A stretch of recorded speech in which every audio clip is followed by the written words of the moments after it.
이번 시간은 우리 이제 고려의 네 번째 마디 원간습기와 관련된 내용입니다. 원간습기.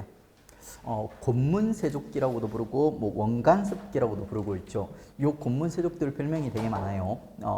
그 친원 세력, 원나라랑 친했던 세력들이 많아요. 원간습기의 주도권을 쥐고 있던 애니까 친원 세력 혹은 또 이걸 부정적으로 표현해서 부원패 뭐 이런 별명들도 있습니다. 이런 표현들은 여러분들 문제를 풀다 보면 자연스럽게 이런 어휘력들이 확장은 돼가요. 초반에 이제 너무 이렇게 조급하게 느끼지 말고 있죠. 차근차근 이제 문제 풀면서 반복하다 보면 이런 국사적 어휘력이 형성돼 갑니다. 자, 원간섭기. 고려 이제 무신들이 살짝 금을 내고 이 무신들보다 더 무서운 곤문세족들이 등장해서 고려를 완전히 이제 막장을 친다고 했습니다. 걔들이 이제 지배했던 시기. 잠시만요. 자, 그 시기를 이제 이미지로 형상하면 이렇게 형상이 돼요. 이게 뭐를 의미하냐면 위에 있는 반은 있죠. 이게 이제 원이 고려를 갖다 지금 누르고 있는 상황이에요. 원이 이제 고려에 영향력을 행사하고 있는 거예요. 그리고 이제 원이 주도권을 쥐고 있던 요 시기 때, 자, 원한테 충성을 했던 이름에 충자가 들어가는 뭐 충렬, 충선, 충목, 뭐 충해, 충목 뭐 이런 애들이 있어요. 그러니까 충자 들어가는 왕들, 원나라의 똘마니였던 왕들이 이제 6명이 등장하게 돼 있어요. 그러니까 일단은 이제 요 시기 때는 우리가 이제 원의 간섭을 받던 요런 시기이고, 그래서 이제 원이 그 시대적 분위기를 갖다 형성하게 돼요. 그리고 이제 그 과정 중에 우리 왕들도 나름대로 노력을 하는데 우리 왕들이 좀 존재감이 없어요. 원나라한테 아무래도 눌리다 보니까 있죠. 얘들이 제대로 어떤 역할을 수행하지는 못합니다.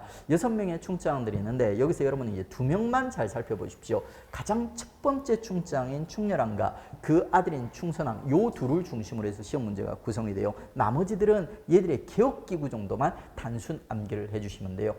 기본적으로는 이제 먼저 이제 원이 우리를 갖다 이 시기 때 어떻게 간섭을 하였는지, 그 내용, 어떻게 영향력을 미치고 있었는지 그 내용을 갖다 우리가 먼저 살펴볼 거예요.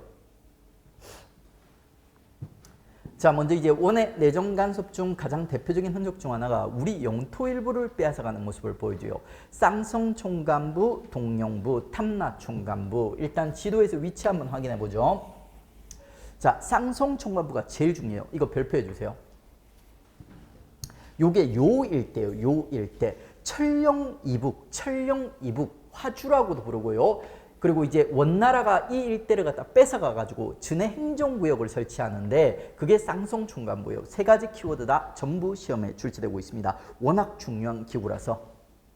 자, 요 쌍성총관부는 제가 이제 동령부라든지 탐라총관부에 대해서 엄청 강조를 하는데 이유가 뭐냐면 출제 빈도가 압도적으로 달라요. 요거 한 10번 나올 때 얘 한 번 정도 나와요. 얘는 거의 안 나오고. 그러니까 왜 이렇게 이 쌍성총관부가 중요하냐면 있죠. 요 땅은 있죠. 요 땅은 전쟁 중에 우리가 이제 몽골 대몽항쟁, 몽골에 정하던 중에 있지 않습니까? 이 땅에 살던 사람들이 몽골한테 맨날 두들겨 맞다가 힘들어가지고 있죠. 몽골에 투항을 해버렸던 거예요. 이 땅의 지배 세력들이 이 땅을 갖다 몽골에 갖다 바쳐버렸던 거예요. 그래가지고 이제 이 땅 같은 경우는 몽골이 있죠. 진해가 끝까지 안 돌려주고 진해 땅이라고 주장을 합니다. 왜? 이건 우리가 빼앗은 땅이 아니라 여기 살던 사람들이 몽골인 하고 싶어요. 원나라 사람 하고 싶어요. 하면서 진해가 이 땅을 갖다 바쳤기 때문에. 그래서 이 땅은 몽골이 끝까지 안 돌려주고 나중에 반원개혁을 주도하는 고려의 개혁왕이 있죠. 공민왕이 무력으로 탈환하는 모습을 보여주는 땅이에요. 그래서 이제 이 땅이 중요해요. 나머지 땅들은 몽골이 잠시 빌려갔다가 진해가 알아서 바로 돌려주기 때문에 별로 안 중요한 거예요.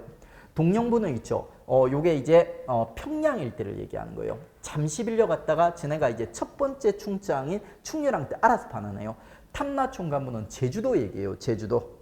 요것도 충렬왕 때 이제 얘들이 그 일본을 정벌하려고 하거든요. 그래가지고 일본 정벌하기 위해서 여기를 잠시 빌려가지고 제주도에서 말을 키우는 모습을 보여줘요. 제주도 말 유명하지 않습니까? 바로 요 역사적 맥락 아래서 말이 이제 유명해진 거예요. 그리고 이제 일본 정벌이 실패하고 나면은 금방 이제 또 제주도 돌려줍니다. 그래서 이 두 지역은 별로 안 중요해. 근데 쌍성총관부는 얘들이 끝까지 안 돌려주고 그 다음에 나중에 이후에 이 쌍성총관부를 중심으로 여러 가지 또 역사적 사건들이 전개되기 때문에 엄청 중요한 지역입니다. 꼭 기억을 해주십시오. 화주, 철령, 이북, 쌍성총관부. 자, 그 다음에 이제 몽골이 있지 않습니까? 그 내정 건설을 하는 과정에서 우리 이제 제도들을 갖다가 손대는 모습들을 갖다 보여줘요. 일단은 있죠. 고려가 이제 이성육부제라는 중앙의 시스템을 취했는데 이 이성육부제가 당나라랑 동격이거든요. 송나라랑 동격이에요. 그 황제 국가의 시스템이에요. 그래가지고 이제 몽골이 이제 얘기를 하는 거예요. 너네가 이제는 우리 밑으로 들어왔어. 그러니까 몽골하고 우리하고 관계가 어떻게 정립되냐면 우리가 몽골의 부마국이 돼요. 부마국. 그러니까 몽골 공주랑 고려왕이랑 결혼을 하면서 몽골 밑에 우리가 붙게 되는 거예요. 아직까지 독립국이긴 하지만 위계질서가 이제 몽골 밑으로 우리 위계질서가 잡힌 거야. 그래가지고 이제 몽골은 있죠. 너네는 우리 부마국이니까 우리보다 한 단계 낮아야지. 우리랑 똑같은 이 삼성육부, 이성육부제 쓰면 안 되지 이러는 거예요. 그래가지고 이제 우리 관제를 이성육부에서 한 단계씩 다운그레이드 시키는 거예요. 성이 제일 상이고 그 다음에 부고 그 다음에 사거든요. 그래가지고 이제 너네는 성 쓰지 말고 너네는 최고를 갖다가 부로 이렇게 되는 거예요. 부.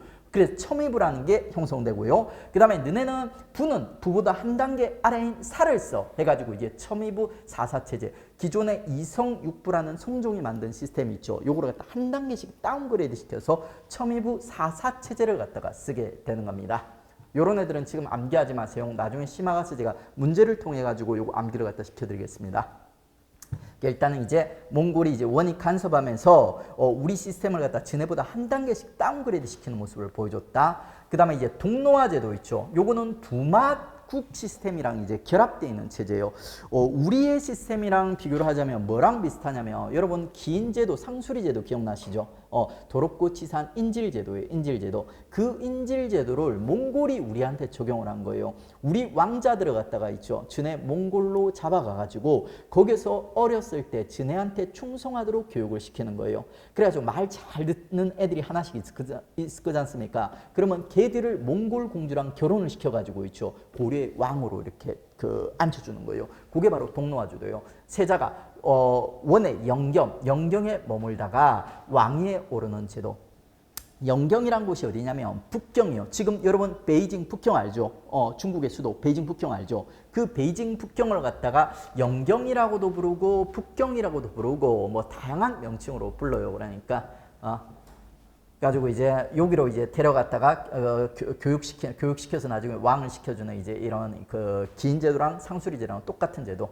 그 다음에 이제 그 밖에 이제 원나라가 있죠. 우리 내정 간섭을 하기 위해서 설치한 기구. 자, 정동행성.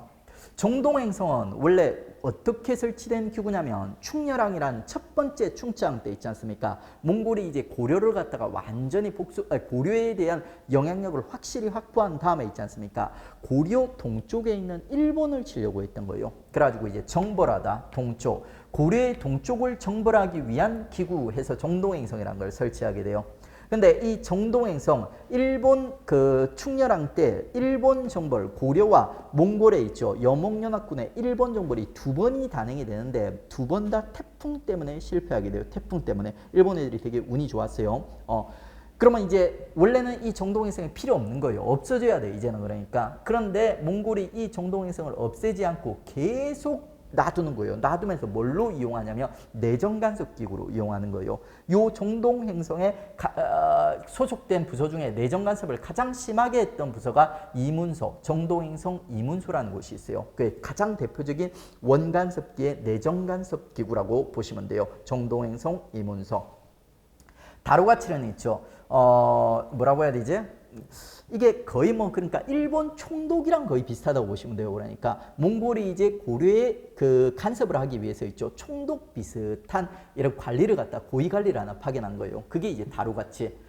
그 다음에 순마소는 뭐냐면 여러분 일제강점기 때 일본 순사들이 우리 독립군들 막 탄압하고 독립운동가들 막 잡아가고 이런 거 보시죠. 그러니까 그거랑 비슷한 애들이라 보시면 돼요. 순자가 순찰을 돌다 뭐 감시하다 이런 뜻이 있는 거예요. 반원 세력들을 갖다 감시하기 위한 기구가 순마소예요. 순마소. 그 다음에 이제 만호부. 만호부는 뭐냐면 그 고려에 주둔했던 몽골군이라고 보시면 돼요. 우리나라 지금 미군 주둔하고 있죠. 미군 주둔하고 있죠. 옛날 전근대에도 그렇고 그리고 근현대 지금도 현재도 그렇고 우리나라가 지정학적으로 되게 중요한 위치에 자리 잡고 있어요. 그래가지고 이제 미국이라든지 중국이라든지 뭐 일본이라든지 러시아 여러 국가들이 우리나라의 군사적 영향력을 행사하고 싶어 하고 있습니다. 그러니까 미군이 지금 우리나라에 이제 미군 주둔하면서 뭐예요? 그러니까 주둔비 내라면서 막 맨날 그러고 있죠. 주둔 비율 높이자면서 너네 이제 잘 사니까 우리 나만 잘 사니까 우리 보고 그 주둔 비용 내라면서 이런 요구들을 많이 하고 있어요. 근데 실제로 우리가 주둔비 하나도 안 줘도 미군은 안 빠집니다. 그러니까 왜? 우리나라가 되게 지정학적으로 중요한 위치에 있기 때문에요. 미군이 우리나라 주둔하면 미국 입장에서 강점이 뭐냐면 전에 아주 강력한 라이벌인 중국이라든지 러시아 같은 애들 있지 않습니까? 얘들을 견제할 수 있는 군사력이 있지 않습니까? 기반을 갖다 가질 수 있는 거예요. 그렇기 때문에 솔직히 미군이 우리나라 주둔하는 것은 우리를 지켜주기 위한 목적보다도 전에 강력한 적들을 갖다 견제하기 위한 군사적 기반으로 미군이 주둔하고 있는 거예요. 그래서 우리한테 우리가 주둔비 안 내줘도 이것들 안 나가. 그러니까 이게 얘들도 마찬가지고 뭐 우리가 돈 줘서 얘들이 있었겠어요. 그냥 이제 요 한반도에 그 동아시아의 중요한 있지 않습니까? 지리적 요지에 전해 군사를 갖다가 주둔하면서 우리한테 이제 군사적 영향력을 행사하고 싶었던 거예요. 그게 만오부예요. 만오부. 이 만오부가 있었던 지역 중 가장 대표적인 지역이 어디냐면 안동이에요. 안동. 여러분 안동 하면 안동 특산물 중에 하나가 소주가 있습니다. 소주. 안동 소주 들어본 적 있죠? 우리나라 소주 중에서도 되게 독한 있지 않습니까? 그 전통주라고 알려져 있습니다. 근데 이게 안동 소주가 원래 어디서 유래되냐면 요 만오부에서 유래가 된 거예요. 만오부. 농경민족들 있지 않습니까? 농사를 짓는 농경민족들은 독한 술을 안 마셔요. 그러니까 막걸리 같은 발효주 같은 거 있지 않습니까? 발효주 같은 거 좀 순한 술들을 갖다 보통 마시게 됩니다. 그 소주 같은 증류, 그러니까 일단 술을 만든 다음에 이걸 갖다 증류를 해서 알코올을 갖다가 이렇게 막 농도를 높여가지고 만드는 술을 증류수라고 하거든요. 증류술, 증류주라고 하는데 이런 술은 어느 민족들이 주로 만드냐면 유목민들이라든지 있지 않습니까? 저 북방의 추운 지역에 사는 민족들이 알코올 도수가 높은 있죠. 상하지 않는 이런 이제 도수 높은 술들을 갖다 만들어요. 그 소주가 바로 그런 술들의 일종의 유목민인 몽골 애들의 원래 술이에요. 근데 이게 이제 만오부를 통해서 우리한테 이제 전파가 된 겁니다. 요런 이제 내정 간섭 기구들 요 시기 때 만들어졌고요. 그 다음에 이제 응방이라는 기구도 여러분 기억을 해주세요. 응방. 응자가 매응자예요. 매응자. 여러분이 알고 있는 매 하늘 날아다니는 독수리 친구 매 얘기하는 거예요. 매응자. 응방이 뭐 하는 기구냐면 매를 잡아서 길들이는 기구예요. 아니 매를 왜 잡습니까? 몽골 귀족들의 취미생활 중 하나가 있죠. 매사냥이에요. 매사냥. 그래가지고 이제 그 얘들이 이제 매에 관심이 많고 그 다음에 이제 동방에 여러분 뭐 송골매 해동총이라고 한번 들어보셨을 거예요. 우리나라 이제 매가 덩치는 작아도 되게 이제 사냥하는 능력이 되게 뛰어나다고 합니다. 그래가지고 몽골 귀족들이 우리 해동총 송골매에 되게 관심이 많았던 거예요. 그래서 이제 얘들을 잡아서 몽골 귀족에게 공급하는 기구가 응방이에요. 근데 이 응방은 내정 간섭 기구는 아니에요. 매 잡아서 공급하는 기구인데 근데 그럼에도 불구하고 이 응방이 있지 않습니까? 시험에 꽤 자주 등장해요. 그러니까 뭐라고 나오냐면 이 원간섭기 때 응방이라는 내정 간섭 기구가 있었다 뭐 하면서 오답선지로 등장을 해요. 왜 그러냐면 얘는 내정 간섭 기구는 아닌데 실제로 당시에 고려 민중들에게 엄청난 피해를 갖다 미쳤어요. 농번기 이런 때 있지 않습니까? 농민들 농사 지어야 될 때 농민들 다 끌고 가가지고 매 잡아오라고 막 이렇게 시켰던 거예요. 그래가지고 이제 엄청 민폐를 많이 끼친 기구인데 내정 간섭 기구는 아니다 하는 거 여러분 기억을 하셔야 됩니다. 자, 그 다음에 이제 정말 중요한 하지만 이제 별로 안 중요해 보이는 지식들 한번 정리해 보겠습니다. 자, 원간섭기에 원나라가 이제 고려에 이렇게 영향을 미치면서 있죠. 고려 내부에서는 원과 친한 친원 세력들 두원배들이 권력을 잡는데 걔들을 갖다 권문세족이라고 부르는 거예요. 이 시대의 실질적인 이제 주인공이죠. 주로 이제 원나라의 이제 딸들을 시집 보낸 경우라든지 혹은 이제 또 뭐야 그러니까 원나라의 이렇게 왕들을 갖다 따라갔다가 원나라 귀족들이랑 이제 친해져 가지고 이제 돌아오는 이런 세력들 이런 사람들이 이제 권문세족 부원배 요렇게 이제 자리 잡는 경우가 많아요. 얘들이 아주 강력한 고난을 갖다가 경제적으로 정치적으로 가지게 되고 그 고난으로 나쁜 짓들을 갖다 엄청 많이 하는 거예요. 그래서 이제 우리는 먼저 이 권문세족들이 어떤 제도들을 갖다 바탕으로 해서 권력을 갖다 집중시켰는지 그걸 먼저 살펴볼 거예요. 정치적으로는 도평이사사라는 기구를 통해서 권력을 집중시키는 모습을 보여줘요. 자, 여기서 메모 하나 해주세요. 제도사가 한번 다시 볼 건데 미리 한번 예습하면서 보겠습니다.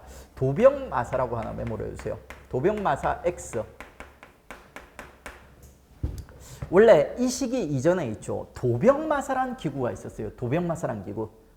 근데 이제 이 도병마사라는 기구를 갖다가 권문세족들이 도평이사사로 업그레이드 시키는 거예요.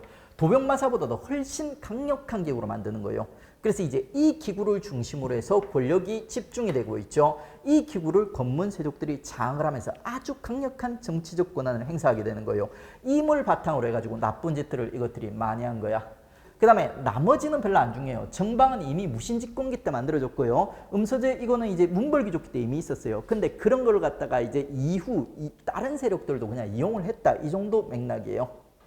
그 다음에 마지막 문구는 이건 조금 난이도가 있는데 미리 체크하겠습니다. 요거는 문벌귀족과 차이를 보여주는 거예요. 기존의 문벌귀족들이 있죠. 고려의 문벌귀족들은 가문을 중심으로 문벌을 중심으로 해서 권력을 갖다가 유지하고 행사하는 모습을 보여줘요. 근데 권문세족들은 있지 않습니까? 신흥 권력가들이에요. 새로운 권력가들이에요. 원을 등에 업고 새롭게 등장한 신진 세력이에요. 그러다 보니까 가문이 문벌귀족, 역사 깊은 문벌귀족에 비해서 탄탄하지가 못하는 거야. 그래서 얘는 가문보다는 있죠. 실질적으로 고위 간직들을 갖다 독점하면서 권력을 장악하는 경우가 많습니다. 문벌귀족과의 차이점이에요. 그 다음에 문벌귀족의 이제 경제적 특징 볼 건데 음서전은 공음전은 우리 이미 봤어요. 그러니까 이미 문벌귀족 때부터 이미 있었어. 그러니까 이건 특징이 아니고 특징은 이거예요. 대농장이에요. 아니 대농장 특징이 아닌 것 같은데요. 어느 시대든 지금도 뭐예요. 그러니까 권력이 있고 힘이 있는 사람들은 넓은 땅들을 가지고 있지 않습니까? 대농장은 이건 특징이 될 수가 없을 것 같은데요. 근데 특징이에요. 왜? 요 시대 때 권문세족의 대농장이 엄청나게 무서운 대농장이에요. 이 권문세족 시기의 대농장에 대한 사료 기록들을 보면 이렇게 되어 있어요. 얘들의 대농장의 경계는 있죠. 산과 강을 경계로 하였다. 실제로 하나의 도시 있지 않습니까? 큰 도시 하나가 얘들의 대농장이었어요. 어마어마한 규모의 이제 농장들을 갖다 독점하는 모습을 갖다 보여줍니다. 그러니까 이제 이런 정치적으로는 도평이사사, 경제적으로는 대농장을 통해서 정치적, 경제적 권력을 갖다 독점을 하고 이 독점된 권력으로 온갖 나쁜 짓들을 갖다 다 했던 애들이 권문세족이에요. 얘들이 했던 가장 큰 나쁜 짓 중에 하나가 나라를 팔아먹으려고 했어요. 입성책동. 고려가 독립국이에요. 독립국인데 고려를 갖다가 있죠. 원나라의 성, 행정구역의 하나로 편입시키려는 이런 이제 맥노짓을 이것들이 했던 겁니다. 자, 마지막으로 이제 원간섭기 때 있지 않습니까? 우리가 이제 자연스럽게 당대는 원나라가 세계 최고 선진국이에요. 그러다 보니까 자연스럽게 원나라의 풍속이 우리나라로 흘려들어오게 되는 거예요. 주로 이제 상류사회 지배층들이 이제 원나라 풍속에 민감했던 거죠. 그러니까 이제 상류사회에서 이제 몽골의 풍속들을 갖다 흉내를 내는데 그걸 갖다 이제 몽골풍이라고 불러요. 몽골풍. 자연스러운 현상이죠. 그 몽골풍의 대표적인 현상이 뭐냐면 변발이에요. 변발. 북방 민족들 남자들 있지 않습니까? 남자들이 뭐 이마를 갖다 이렇게 까는 모습을 갖다 보여줘요. 그 변발 헤어스타일 그게 이제 요 몽골의 풍속이고요. 그다음에 우리 전통 결혼식에 보면 여자들 이게 쪽두리 쓰는 거 여러분 본 적 있죠? 여자들 쪽두리. 이 쪽두리가 우리 전통 풍속이 아니에요. 그러니까 몽골식 풍속입니다. 몽골식 풍속. 그 다음에 이제 여러분 드라마 같은 거 보다 보면 임금님 밥상을 뭐 수라상 뭐 수라 이런 얘기들 하죠. 그러니까 이런 오해도 전부 이제 몽골에서 영향을 받았다고 합니다. 그리고 되게 특이한 현상이 나타나요. 이 몽골풍에 반대되는 현상이 나타나요. 좀 그러니까 이런 거예요. 지금 세계 최고 선진국이 미국이죠. 그러니까 미국의 문화라든지 문물 풍속이 우리나라에 들어오는 것은 너무 자연스러운 현상이에요. 근데 우리 풍속 K 한류가 있지 않습니까? 미국에서 막 유행을 하는 거예요. 뭐 음악이나 이런 분야에서 이런 특이한 현상들이 일어나고 있긴 하죠. 하지만 일반적인 현상은 아니에요. 이 원간섭기 때도 이런 현상이 일어났던 거예요. 고려 풍속이 있지 않습니까? 몽골에 유행하는 이런 특이한 현상이 나타났던 거예요. 그걸 갖다 고려양이라고 부릅니다. 이 고려양이라는 현상은 왜 나타나게 되냐면 있죠. 몽골이 이제 우리에게 조공품, 곡물을 요구를 하는데 그 곡물에 있지 않습니까? 물건만 포함이 된 게 아니라 여자들도 공녀라고 해가지고 여자들을 곡물로 바치라고 했던 거예요.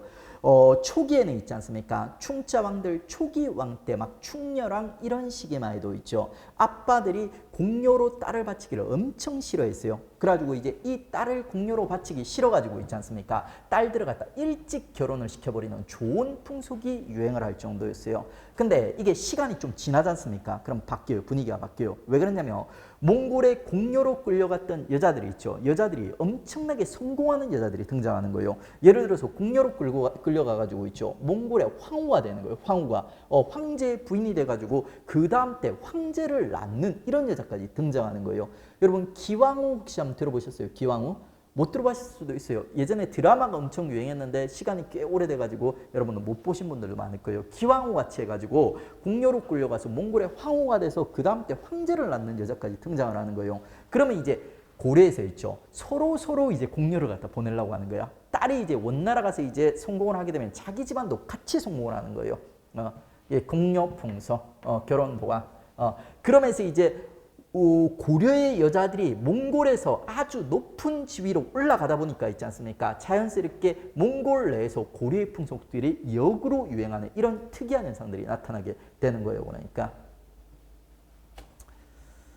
자, 여기까지 가지고 이제 원나라가 원간섭기에 이제 고려에 어떤 식으로 영향을 미쳤냐 하는 내용들을 갖다 우리가 살펴봤습니다. 관련된 문제 한번 풀어보겠습니다. 자, 원간섭기 고려의 국가체제에 대한 설명으로 가장 옳은 것은 고려 전체가 몽골의 직할지로 편입되었다. 맞아요, 틀려요? 직할지란 말은 몽골의 행정구역이라는 뜻이에요. 맞아요, 틀려요? 입성책독이라는 시도가 있었어요. 근데 그게 성공하지를 못했어요. 고려는 엄연한 독립국이었어요. 부마국, 몽골의 아래에 있긴 하지만 독립국이었습니다. X. 정동행성의 승상은 몽골의 다루가치가 전담하였다. 엄청 어려운 선지네요. 정동행성은 있죠. 원래 이제 일본을 정벌하기 위한 기구였는데 나중에 이제 내정간섭 기구가 된다고 했습니다. 정동행성의 승상은 있죠. 몽골 다루가치가 아니라 고려 왕이 담당했어요. 근데 이건 정말 어려운 이 시험에 처음으로 소개된 선지였어요. 이런 선지는 함부로 판단하지 말고 있죠. 그냥 세모쳐 놓으세요. 관제격하의 일환으로 중서문화성과 상서성은 첨입으로 통합되었다. 이 문제가 상당히 어렵네요. 자, 이성육부라고 했죠. 요건 제도사를 배워야지 우리가 알 수 있는데, 자, 이성이 바로 중서문화성과 상서성 얘기하는 거예요. 이 이성이 첨입부 한 단계 아래로 다운그레이드 됐다 하면서 정리를 했습니다. 그 다음에 이제 대망리지가 집정 대신으로 국정을 총괄하였다. 이 문제가 이제 되게 보자. 그렇구나. 어려운 문제가 맞구나. 그러니까 이게 그러니까 일단 정답이 되어 그러니까. 그리고 이제 대망리지 같은 경우는 고려와 관련된 키워드예요. 망리지, 대대로 망리지. 고려의 그 국무총리 최고 신하를 갖다 이제 대망리지 그리고 이제 대대로 이렇게 불렀습니다. 그리고 이거는 고구려와 관련된 내용이라서 이제 틀린 거예요. 그래서 정답은 이제 3번이 되는 겁니다. 이성육부에서 여러분이 정확하게 성 이름을 아직 다룬 적이 없어요. 그래가지고 이제 좀 낯설게 느껴지는데 맞는 선지입니다. 자, 그 다음에 이제 우리가 연결해서 들어갈 부분은 요 원간섭기 때도 있지 않습니까? 왕들이 있긴 있었어. 그러니까 나중에 심화가도 이 왕들을 제대로 다루진 않아요. 충자왕 6명이 있는데 이 중에 시험에 나오는 왕은 2명의 왕이 있어요. 원간섭기 최초의 충자 왕인 충렬왕이라는 왕이 있고요. 그 아들이 이제 충선왕. 요 2명이 이제 시험에 나온다면 주로 등장하게 됩니다. 그래서 나머지 충자 왕들은 개혁기구들, 대표적인 개혁기구가 있으면 그것만 연결해서 암기를 해주시고요. 충렬왕과 충선왕을 중심으로 해서 여러분이 정리를 해주시면 돼요. 자, 먼저 이제 첫 번째 충자왕인 충렬왕 들어가겠습니다. 충렬왕. 충렬왕 때 있지 않습니까? 여러분들이 이제 원간섭기 때 기본적인 시스템들이 이제 대부분 갖춰졌다 이렇게 기억을 하시면 돼요. 왜? 충렬왕이 첫 번째 충자왕이기 때문에. 그 이제 초기의 대표적인 뭐 정동행성이라든지 첨의부 사사체제라든지 도평이 사사라든지 이런 이제 원간섭기를 대표하는 시스템들 있지 않습니까? 요게 전부 충렬왕 때 갖춰지는 거예요. 정동행성 설치돼 가지고 2차례 일본 정벌 시도하다 실패했던 것도 충렬왕 때고요. 우리 이성육부가 첨의부 사사로 다운그레이드 되는 것도 충렬왕 때고요. 그 다음에 원간섭기 자, 권문세족의 권력 독점 기구였던 도평이사사, 도병마사가 도평이사사로 업그레이드되는 것도 충렬왕 때이다. 원간섭기 시스템이 정착했던 게 충렬왕 때이다. 이렇게 기억을 하십시오. 그 다음에 뭐 개혁 시도했는데 잘 안 돼요. 그러니까 원이 이제 주도권을 쥐고 있다 보니까 요게 이제 충렬왕의 마음대로 개혁이 잘 안 돼요. 전민변정도감이라는 개혁기구가 있는데 이게 별로 한 일이 없어가지고 시험에 잘 안 나와. 전민변정도감은 나중에 있지 않습니까? 국민왕의 전민변정도감이 엄청나게 중요합니다. 그러니까 그때 가서 기억을 하시고 일단은 무시. 그리고 이제 충렬왕 때 이게 유교사적으로 사상사적으로 엄청 중요한 사건이 하나 등장하는 거예요. 그게 뭐냐면 이제 안양이라는 인물의 성리학 수용이에요. 성리학은 있지 않습니까? 유학의 일종이라고 보시면 돼요. 유학에 대한 하나의 해석이라고 보시면 돼요. 근데 이제 이 그 조선을 지배할 유학의 일파라고 보시면 돼요. 이 성리학이 이제 고려말 이 원간섭기 때 최초로 도입되는 거예요. 이 성리학을 갖다 수용했던 인물이 엄청 중요한 인물이에요. 안양이라는 인물. 뭐 다른 업적 없어. 그냥 성리학을 갖다 수용한 거야. 그것 자체로 엄청난 영향력을 갖다가 미치게 되는 거예요.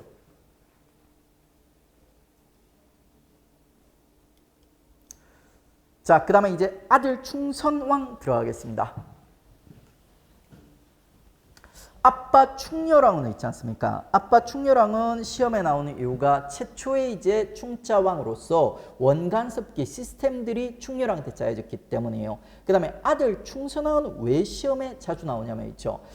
충자왕들 중에 가장 힘이 센 왕이었어요. 가장 힘이 세고 영향력이 강력했던 왕. 얘는 왜 힘이 셌냐면 있죠. 외가가 정말 빵빵했어요. 그러니까 충렬왕 이후 왕들은 있죠. 전부 다 엄마가 원나라 공주님이에요. 원나라 공주님.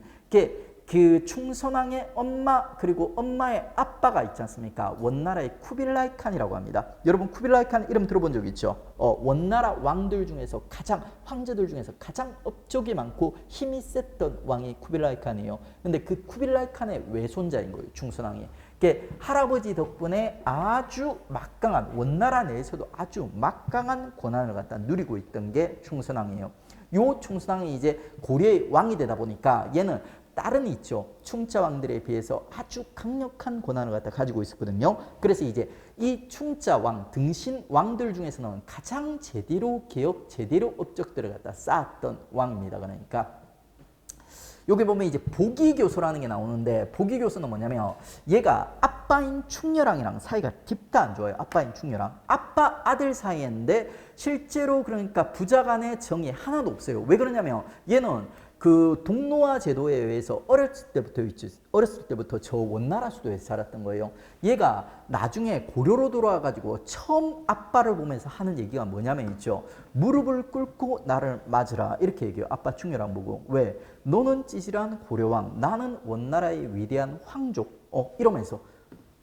그러니까 얘는 이제 전반적으로 이제 자기가 고려의 왕이라기보다는 원나라의 황족이라는 이런 이제 그 정체성을 가지고 있었던 인물이에요. 그래가지고 아빠랑 있죠. 아주 치열하게 경쟁하면서 아빠 왕위를 갖다 한번 뺏었다 나중에 다시 쫓겨났다 다시 왕이 되는 이런 모습을 보여주는 거예요. 그러니까 아빠랑 이제 왕위 다툼, 고려 왕위 다툼을 갖다 하게 되는 거예요. 그리고 이제 그 과정에서 얘가 이제 그 왕에서 한번 쫓겨나요. 그러니까 쫓겨났다가 다시 왕위에 올라가게 되는데 올라가면서 이제 다시 이제 왕위에 복위해가지고 교서 신하들한테 이제 글을 갖다 이제 올린 거예요. 그러니까 교서를 내린 거예요. 그 교서가 이제 보기교서인데 요 보기교서에 되게 특이한 문구가 하나 들어가 있고 이게 사료로서 엄청 자주 출제돼요. 재상지종이라는 문구가 들어가 있어요. 재상지종. 재상지종이 무슨 말이냐면 고려는 있죠. 제가 광종을 비유해서 얘기했듯이 근친 간에 왕족끼리 결혼하는 경우가 되게 많다고 했어요. 광종이 여동생이랑 결혼했다고 했죠. 그러니까 이런 꼭 여동생은 아니라도 사촌이나 왕씨들끼리 왕족들끼리 결혼하는 경우가 되게 많았어요. 근데 이제 원나라는 그런 풍속이 없거든요. 그러니까 그래가지고 원나라 사람이 있지 않습니까? 자, 형제 국가인 고려의 명령을 갖다 얘기를 했던 거예요. 야, 고려는 형제들끼리 결혼하는 거, 친척들끼리 결혼하는 거 되게 보기 싫더라는 거예요. 그래가지고 그거 하지 말라고 했던 거예요. 그래가지고 이제 그 명령을 갖다 충선왕이 여기 담아놓은 거예요. 그래서 재상지종, 고려 왕족들은 앞으로 고려 왕씨들끼리 결혼하지 말라는 거예요. 그러면 누구랑 결혼합니까? 아무나랑 결혼하면 고려 왕족의 권위가 떨어질 거지 않습니까? 하니까 있지 않습니까? 자, 그러면 고려 내에 아주 유명한 역대 유명한 재상 가문들이 몇 개 있다는 거예요. 그 재상 가문들이랑 결혼을 해라 하면서 그 재상 가문들을 갖다 나열을 해놓은 거예요. 그게 재상지종이에요. 재상지종. 자, 그 다음에 이제 이 충선왕의 충자왕 중에 그나마 권력이 있는 왕이라고 했어요. 이 충선왕이 이제 개혁을 갖다 개혁기구를 하나 설치한 거예요. 사리몬이라는 개혁기구. 이 원간섭기는 권문세족들이 워낙 말썽을 많이 피우던 시기이기 때문에 분명히 개혁이 필요하던 시기였어요. 그래가지고 충자왕들이 전부 다 대부분은 다 개혁기구를 가지고 있어요. 앞서 다루었던 충렬왕도 개혁기구, 전민변동도감이 있어요. 한 일이 없기 때문에 별로 안 중요한 거예요. 근데 이제 충선왕의 개혁기구 사리몬은 있죠. 나름대로 이 시기 때 개혁기구 중에서는 그나마 구색이 갖춰져 있고 그나마 활동을 했던 거예요. 그래서 요거 시험에 자주 나옵니다. 충선왕의 사리몬. 정방폐지도 어쩌다 한 번씩 나와요. 정방폐지 이건 뭐냐면 자 권문세족들이 그 무신들이 만든 정방을 가지고 인사권을 독점하고 있었던 거예요. 그게 마음에 안 들어서 이제 충선왕이 폐지를 하는데 곧 다시 만들어지기 때문에 별로 뭐 그렇게 중요하진 않아요. 제일 중요한 건 이 사리몬, 그 다음에 이 사리몬을 중심으로 추진했던 개혁 중에 가장 중요한 게 소금전매제도예요. 소금전매제도. 자, 소금전매제도는 뭐냐면 전매가 국가에서 특정한 물건을 갖다 독점적으로 판매하는 걸 전매라고 해요. 지금도 이제 우리 전매하고 있어요. 담배 같은 거, 인삼 같은 거 이런 거 국가적 차원에서 전매를 해서 있죠. 국가에서 거기서 나오는 돈 들어갔다가 수입 들어갔다가 뭐 세금 그러니까 뭐 여러 가지 예산이라든지 이런 데 쓰고 있습니다. 그러니까 그거랑 이제 비슷하게 소금이라는 우리 생활의 필수품을 갖다가 이제 고려시대 때 전매를 했던 거예요. 개혁하려면 돈이 필요하거든요. 자, 요 과정에서 이제 등장한 기구가 의염창 각연법이요. 정확하게 외울 필요 없어요. 소금 염자 들어가는 기구랑 소금 염자 들어가는 법들이 나왔다. 자, 소금을 전매하였다. 그 개혁 자금을 갖다 마련하기 위해서 사리몬 연결하시고요. 그 다음에 이제 이 충선왕은 되게 친원적인 성향을 가지고 있다고 했어요. 그래가지고 이제 자, 원나라 달력을 쓰는 모습을 보여줘요. 원나라 수시력이라는 꽤 잘 만든 달력이 있어요. 1년을 365일로 표현하는 있지 않습니까? 옛날 음력 달의 움직임을 중심으로 만들었던 동양의 달력들은 뭐 350 며칠, 340 며칠 이런 식으로 1년을 갖다 짰거든요. 그런데 이제 요 원나라 수시령은 있죠.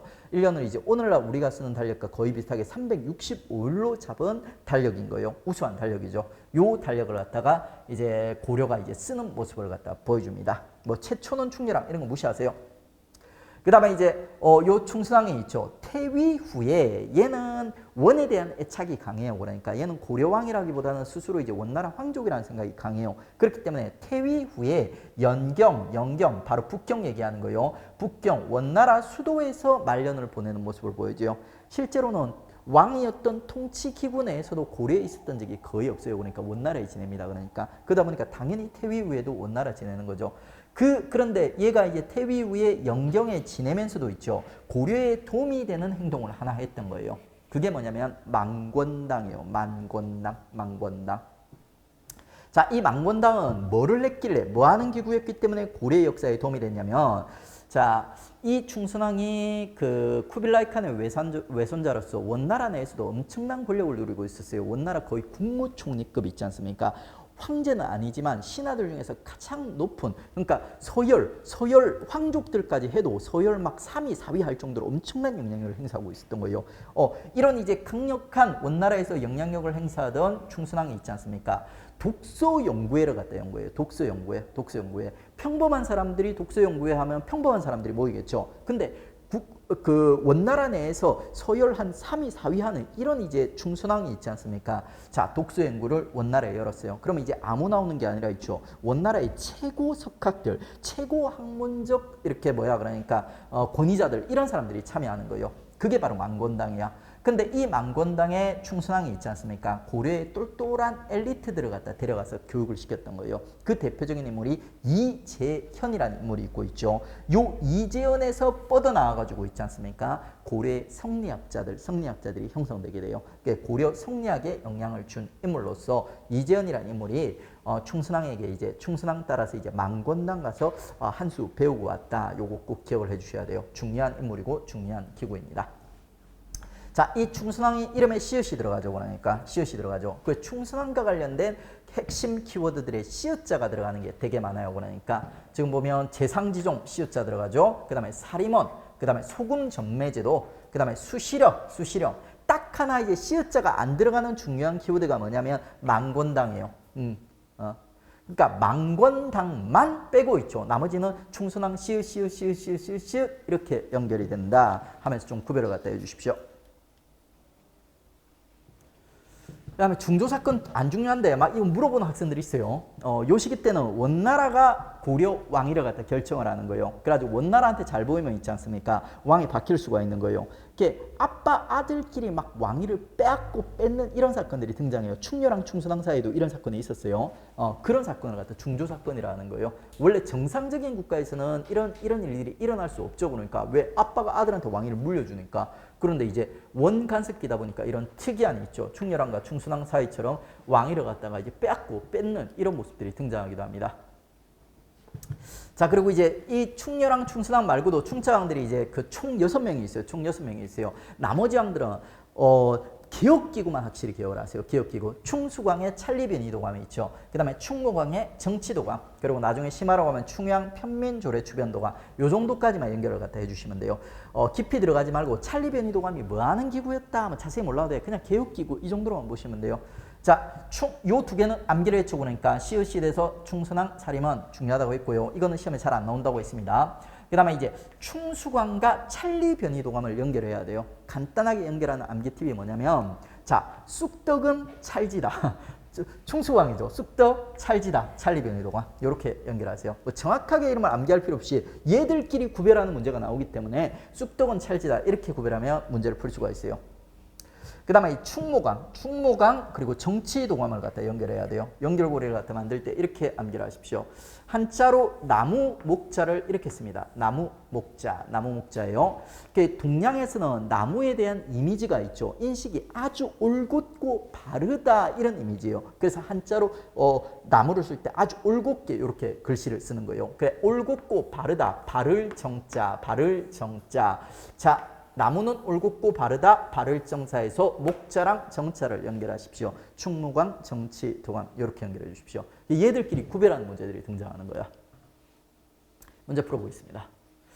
자, 고려기 각 왕대의 개혁기간에 대한 설명으로 가장 옳지 않은 것은 충선왕, 사림원, 시읒이죠. 뭐 딴 거 필요 없어요. 그냥 충선왕, 사림원 연결해요. 그러니까 충수광, 찰리변의도가 쑥떡은 찰지다. 맞아요. 그 다음에 충해왕 정치도감. 충해왕은 제가 어렵다고 지금 제꼈어요. 기초 단계. 근데 뭐예요? 그러니까 정치도감이 나왔죠. 나무목은 다르다고 했죠. 충모광이 나와야 되는 거예요. 충모광이. 이런 식으로 이제 매칭시키는 문제들이 등장합니다. 그 다음에 이제 우리 곧 배울 있죠. 공민왕, 고려의 개혁왕. 이 충자왕 때 원간섭기 때 권문세족에 의해서 여러 가지 사회적 배단들, 문제들이 등장하는 거예요. 정치, 경제, 사회적 문제들이. 그러니까 이 문제들을 바로잡기 위해서 고려에 드디어 그분이 오시는 거예요. 고려의 개혁왕이 오시는 거예요. 그 개혁왕이 공민왕이 되고요. 요 공민왕의 개혁의 주제는 반원개혁이에요. 왜? 친원 세력들이 나라를 망쳐놨으니까. 이 공민왕의 대표적인 개혁기구가 전민변종도감입니다. 우리 앞서 충렬왕의 전민변종도감 봤는데 이건 정말 한 일이 없어서 시험에 거의 안 나오고요. 공민왕의 전민변종도감이 엄청나게 중요한 기구예요. 그러니까 곧 연결해서 배울 겁니다. 자, 이렇게 해서 이제 우리 고려 이제 네 번째 마디 있죠. 원간섭기에 대해서 공부를 했습니다. 쉬었다가 이제 고려 이제 다섯 번째 마디로 연결해서 들어가도록 할게요.